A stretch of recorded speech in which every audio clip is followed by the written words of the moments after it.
आप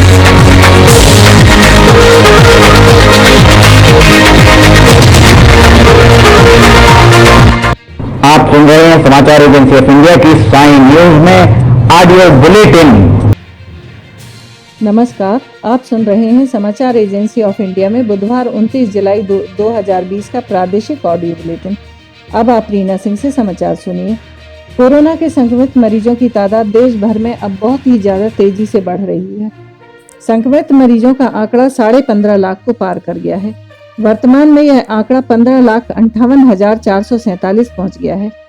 देश में कुल एक्टिव मरीजों की तादाद से लगभग 4,75,000 से ज्यादा लोग स्वस्थ हो चुके हैं। देश में अब तक सक्रिय मरीजों की तादाद 5,24,220 एवं रिकवर्ड मरीजों की तादाद 9,99,318 है। जिनका निधन हुआ है उनकी संख्या 34,485 है। अब तक देश में कुल 1,77,43,740 लोगों का कोविड परीक्षण कराया जा चुका है। मध्य प्रदेश में संक्रमित मरीजों के मिलने का आंकड़ा 30,000 पहुंचने को बेताब दिख रहा है। प्रदेश में कुल संक्रमित मरीजों की तादाद से लगभग 12,229 से ज्यादा लोग स्वस्थ हो चुके हैं। प्रदेश में आंकड़ा 29,217 पहुंच गया है, जिसमें एक्टिव मरीजों की तादाद 8,044, रिकवर्ड मरीजों की तादाद 20,343, जिनका निधन हुआ है उनकी तादाद 830 है। प्रदेश में अब तक 7,24,000 से ज्यादा लोगों का टेस्ट करवाया जा चुका है। प्रदेश में जिन जिलों में कोरोना के संक्रमित मरीजों की तादाद 400 से ज्यादा है, उनमें वर्तमान में इंदौर में 7,058 कुल मरीजों में से एक्टिव मरीजों की तादाद 1,994, जिनका निधन हुआ है उनकी संख्या 306 है। भोपाल में 5,673 कुल मरीज, एक्टिव मरीजों की तादाद 1,903, जिनका निधन हुआ है उनकी तादाद 160। ग्वालियर में 2,088 कुल मरीजों में से एक्टिव मरीजों की तादाद 568, जिनका निधन हुआ है उनकी संख्या 11। मुरैना में कुल मरीजों की संख्या 1,531, सक्रिय मरीजों की तादाद 156, जिनका निधन हुआ है उनकी तादाद 9। उज्जैन में 1,141 कुल एवं एक्टिव मरीजों की तादाद 207, जिनका निधन हुआ है उनकी संख्या 73। जबलपुर में कुल 1,056 संक्रमित मरीजों में से 305 एक्टिव एवं 26 लोग काल कलवित हुए हैं। खरगोन में कुल मरीजों की संख्या 666, एक्टिव मरीजों की तादाद 118, जिनका निधन हुआ है उनकी संख्या 17। सागर में कुल 634 में से एक्टिव मरीजों की तादाद 114, जिनका निधन हुआ है उनकी संख्या 32। नीमच में कुल मरीजों की संख्या 646, एक्टिव मरीजों की तादाद 113, जिनका निधन हुआ है उनकी तादाद 9। खंडवा में 592 कुल एवं एक्टिव 76, जिनका निधन हुआ है उनकी संख्या 19। बुरहानपुर में कुल 467 मरीजों में से एक्टिव मरीजों की तादाद 16, जिनका निधन हुआ है उनकी संख्या 23। भिंड में 433 कुल संक्रमित मरीजों में से एक्टिव मरीज 16 एवं एक मरीज का निधन हुआ है। देवास में कुल मरीज 418, एक्टिव मरीजों की तादाद 75, जिनका निधन हुआ है उनकी संख्या 10 एवं बड़वानी में 434 कुल मरीजों में से संक्रमित मरीज 190, जिनका निधन हुआ है उनकी तादाद 6 है। प्रदेश में एक भी जिले में एक्टिव मरीजों की तादाद 0 नहीं है। प्रदेश में भाजपा की अंतर्कलह अब सतह पर आती दिख रही है। पूर्व मंत्री और जबलपुर की पाटन सीट से भाजपा विधायक अजय बिश्नोई ने ट्वीट कर कहा, सीएम शिवराज सिंह चौहान चिरायु अस्पताल में स्वास्थ्य का लाभ कर रहे हैं।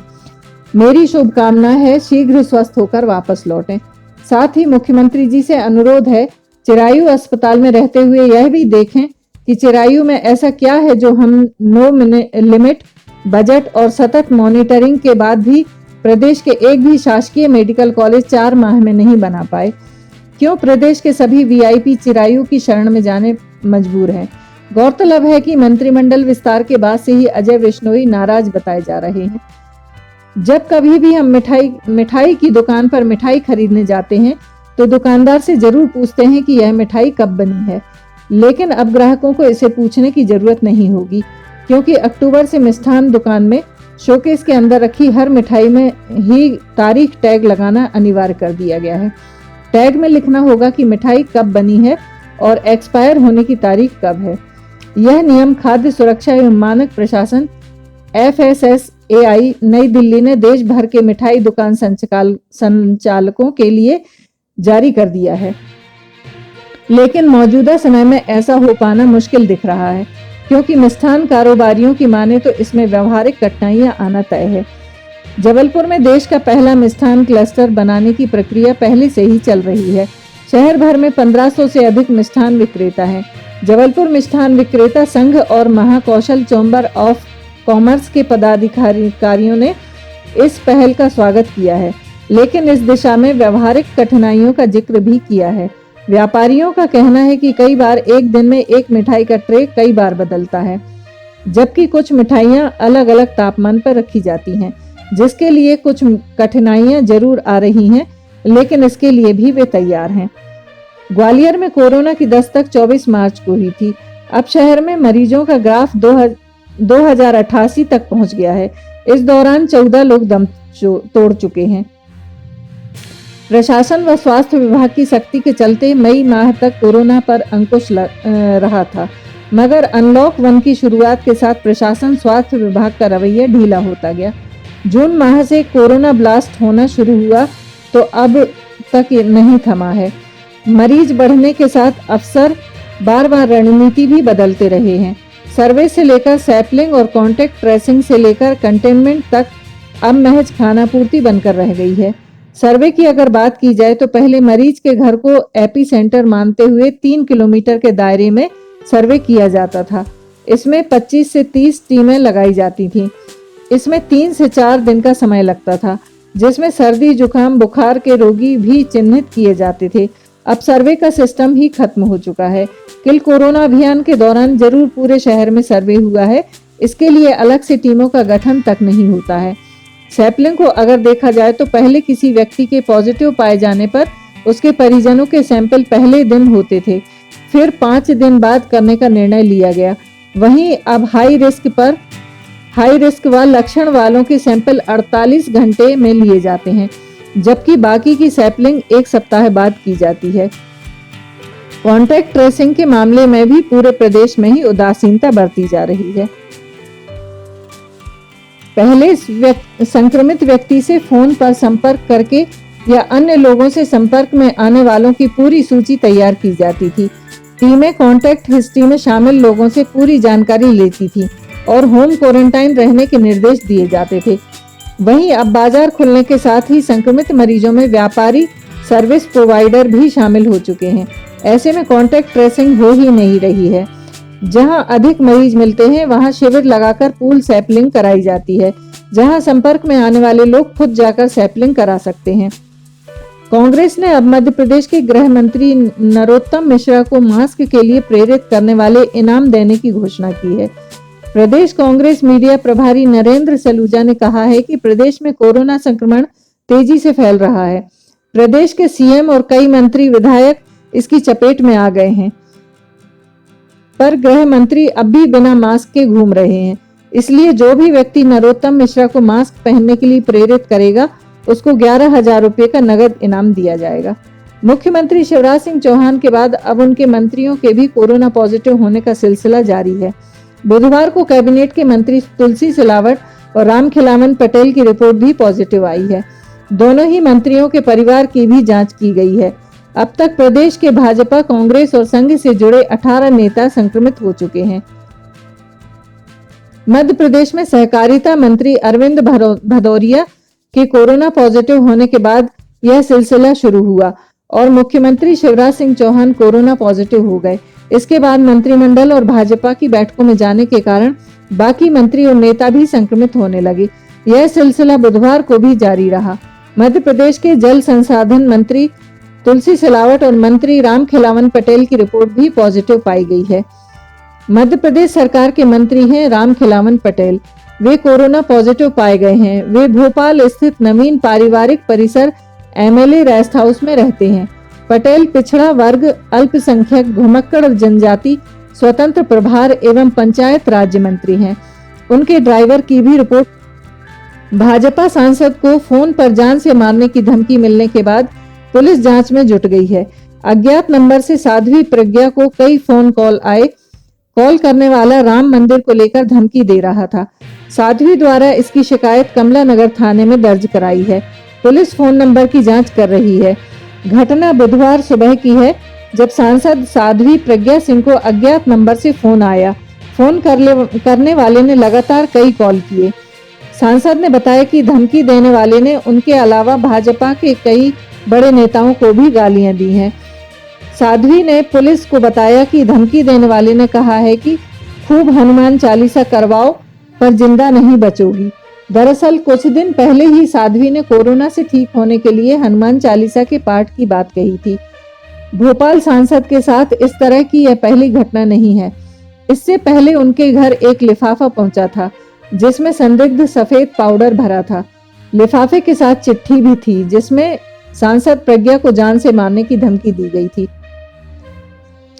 कोरोना संक्रमण के चलते संदिग्ध मरीजों को क्वारंटाइन सेंटर में भर्ती कराया जा रहा है, लेकिन इन क्वारंटाइन सेंटर में व्यवस्थाओं को लेकर लगातार सवाल उठाए जा रहे हैं। कई कोरोना सेंटर्स में भर्ती मरीजों ने क्वारंटीन सेंटर में किसी भी तरह की व्यवस्था न होने के आरोप लगाए हैं। कुछ ने वीडियो भी जारी किए हैं और अब ऐसा ही एक मामला प्रदेश की राजधानी भोपाल में सामने आया है, जहां आइसर क्वारंटीन सेंटर में दिए जा रहे खाने को लेकर मरीजों ने हंगामा कर दिया और मरीजों का कहना है कि उन्हें बासा खाना क्वारंटीन सेंटर में दिया जा रहा है। बीते कई दिनों से प्रदेश में बारिश न होने के चलते लोग उमस से बेहाल हो गए थे। वहीं बुधवार को सुबह कुछ जगहों पर बारिश हुई, पर उमस सारे दिन लोगों को सताती रही। मौसम विभाग के मुताबिक कई दिनों से बारिश न होने के कारण लोगों का उमस से बुरा हाल है। बता दें कि इस बार जुलाई माह में मध्य प्रदेश में अपेक्षाकृत बरसात नहीं हुई है। लगभग 15 जिलों में अभी तक सामान्य से कम बारिश हुई है। मौसम विभाग के अनुसार 1 से 29 जुलाई तक राज्य में जो बरसात हुई है वह सामान्य से 10% कम है। बात पिछले 24 घंटों की करें तो प्रदेश के शहडोल, सागर एवं होशंगाबाद संभागों के जिलों में अधिकांश स्थानों पर, रीवा, इंदौर एवं जबलपुर संभागों के जिलों में अनेक स्थानों पर, भोपाल, ग्वालियर एवं चंबल संभागों के जिलों में कुछ स्थानों पर वर्षा दर्ज की गई व उज्जैन संभाग के जिलों का मौसम मुख्यतः शुष्क रहा। वहीं दूसरी ओर मौसम विभाग ने उमरिया, शहडोल, अनूपपुर, रीवा, सतना, दमोह, सागर, छतरपुर, टीकमगढ़, नरसिंहपुर, बैतूल, हरदा, बुरहानपुर, खंडवा, खरगोन, गुना, अशोकनगर, भिंड एवं मुरैना जिलों में कहीं कहीं भारी वर्षा हो सकती है। इसके साथ ही रीवा, शहडोल, सागर, होशंगाबाद, इंदौर, ग्वालियर एवं चंबल संभागों के जिलों में कहीं कहीं गरज चमक के साथ बिजली चमकने गिरने की संभावना है। कोरोना काल में आर्थिक परेशानियों से जूझ रहे आम आदमी के लिए मध्य प्रदेश हाईकोर्ट ने राहत प्रदान की है। निजी स्कूलों द्वारा फीस न देने के एवज में छात्रों का नाम काट स्कूल से बाहर किए जाने के मामले सामने आ रहे थे। इस पर परिजनों की चिंताएं बढ़ गई थीं, जिसके पश्चात एक जनहित याचिका पर सुनवाई करते हुए कोर्ट ने ऐसे स्कूलों को सख्त हिदायत दी है कि फीस जमा न होने पर यदि बच्चे को निकाला तो ठीक नहीं होगा। इस निर्णय से परिजनों ने राहत की सांस ली है। हाईकोर्ट ने प्रदेश के सभी निजी स्कूलों को सख्त ताकीद की है कि कोरोना काल में स्कूल फीस जमा न करने के आधार पर किसी भी छात्र छात्रा का नाम न काटा जाए। निजी स्कूलों की मनमानी फीस वसूली के खिलाफ दायर जनहित याचिका पर चीफ जस्टिस A.K. मित्तल व जस्टिस V.K. शुक्ला की डिवीजन बेंच ने 28 जुलाई को जारी आदेश में यह महत्वपूर्ण निर्देश दिए। इस दिशा निर्देश मामले की सुनवाई की आगामी तिथि 10 अगस्त तक गंभीरता से पालन सुनिश्चित करने को कहा गया। नागरिक उपभोक्ता मार्गदर्शक मंच के डॉक्टर P.G. नाज पांडे की ओर से अधिवक्ता दिनेश उपाध्याय ने कोरोना काल में ऑनलाइन पढ़ाई के नाम पर निजी स्कूलों की मनमानी फीस वसूली को कटघरे में रखा। राज्य शासन की ओर से महाधिवक्ता पुरुषेंद्र कौरव व उप महाधिवक्ता स्वप्निल गांगुली ने जवाब प्रस्तुत किया। स्पष्ट किया कि राज्य के सभी निजी स्कूलों को सिर्फ ट्यूशन फीस लेने का अधिकार है, अन्य कोई भी शुल्क वसूलने की मनाही है। जवाब को रिकॉर्ड पर लेकर कोर्ट ने फीस न देने पर किसी छात्र के भविष्य से खिलवाड़ न करने का अंतरिम आदेश जारी किया। मध्य प्रदेश के गृह मंत्री नरोत्तम मिश्रा ने राफेल लड़ाकू विमानों की खरीद मामले में दिग्विजय सिंह के विरोध पर जोरदार हमला बोला है। नरोत्तम मिश्रा ने कहा है कि राफेल के भारत आने से दिग्विजय को इतना दुख क्यों हो रहा है, उन्हें दूसरे देश की नागरिकता ले लेनी चाहिए। मिश्रा ने मीडिया कर्मियों से भी कहा कि दिग्विजय चर्चा में बने रहने के लिए इस तरह के उल जलूल बयान देते हैं, उन्हें ज्यादा तवज्जो न दें। इंदौर में ब्रांडेड कंपनी के नाम पर नकली कॉस्मेटिक्स बेचने वाले 4 दुकान संचालक को पुलिस ने गिरफ्तार किया है। आरोपी हिंदुस्तान यूनिलीवर कंपनी का लेबल लगाकर क्रीम पाउडर सहित अन्य नकली सामान बेचते हुए रंगे हाथ पकड़े गए हैं। व्यापारी कंपनी के साथ ग्राहकों को भी लैक्मे और पॉन्ड्स के नाम पर धोखा दे रहे थे। डीआईजी हरिनारायण चारी मिश्र के अनुसार सेंट्रल कोतवाली थाने की टीम ने 4 दुकानदारों को गिरफ्तार कर 4,66,000 का माल जब्त किया है।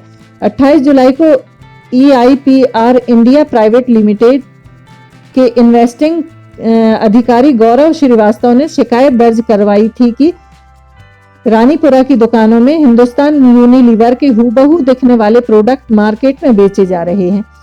शिकायत पर पुलिस की टीम ने कार्रवाई करते हुए मुस्कान ब्यूटी पार्लर सेंटर के मालिक शंकर लाल जगवानी के पास लैक्मे कंपनी के नकली प्रोडक्ट जब्त किए। पॉन्ड्स के नाम पर ग्राहकों को ठग रहे छोगालाल उस्ताद मार्ग स्थित BS ट्रेडर्स के व्यापारी सच्चानंद डेमला के गोदाम से हिंदुस्तान यूनिलीवर कंपनी के नकली प्रोडक्ट एवं गैम्बल कंपनी के ओले पाउडर और व्यापारी एकांश की दुकान से भी नकली माल जब्त किया गया है। आप सुन रहे थे रीना सिंह से समाचार एजेंसी ऑफ इंडिया में मंगलवार 28 जुलाई का प्रादेशिक ऑडियो बुलेटिन। बुधवार 29 जुलाई को एक बार फिर हम ऑडियो बुलेटिन लेकर हाजिर होंगे। अगर आपको यह ऑडियो बुलेटिन पसंद आ रहे हो तो आप इन्हें लाइक, शेयर और सब्सक्राइब जरूर करें। फिलहाल इजाजत लेते हैं। नमस्कार।